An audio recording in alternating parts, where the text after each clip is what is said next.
are underway across the world after documents were released shedding light on ways that the rich and powerful manage their money. Yeah, the Panama Papers show countless world leaders and notables that, well, they've been using a firm in Panama to shield their money from scrutiny, whether for privacy, convenience, or even illegal reasons. The scandal's most notable victim so far has been Iceland's prime minister. Well, he resigned Tuesday after pressure from thousands of protesters. And Channel 4's Bruce Hamilton sat down with a financial advisor to discuss the intricate details of this scandal and what it really means across the globe. You know, people have seen in the headlines all about the Panama Papers. They don't understand it. To simplify it, is it a shell game, maybe legal, but used to harbor secrets? Yeah, I think shell is probably the right word. You know, it's all about setting up a business entity that has someone else's name on it than the person who's actually putting the money in. You know, there's rumors that Vladimir Putin is behind a bunch of these, but his name is nowhere to be found. Good friends of his, including a cellist, a famous cellist from Russia, has a couple of companies in his name with billions of dollars, and that's above the pay grade of most cellists that I know. So that's the thing is to hide money and assets so that they can't be seen by your constituents perhaps or the taxing authorities. Global economy is in a very precarious situation. What is the fallout, financial and otherwise?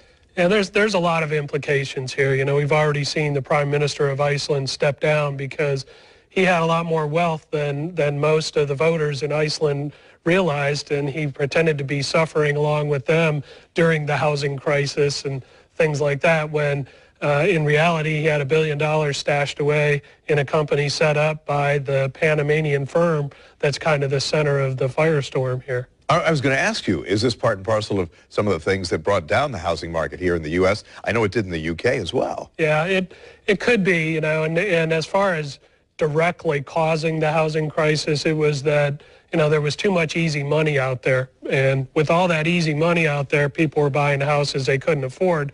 However, entities were making a lot more money than they should, including some banks, and they were stashing this money in offshore type accounts that were sort of hidden from the public eye. Now, the revelations and what we've learned, absolutely amazing. But in my mind, it even raises more questions like, what don't we know?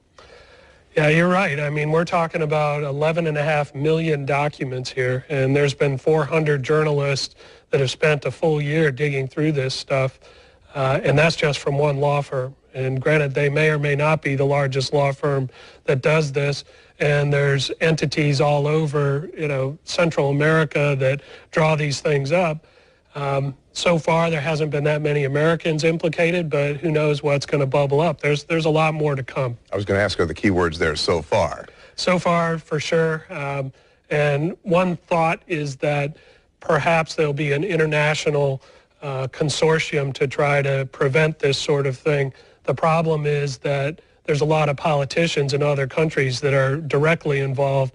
In the U.S., it doesn't look like too much of our leadership is tangled up in this. I hesitate to say maybe they're smarter than that, but in other countries, it's just accepted. In Russia, it's accepted that there's corruption at the top.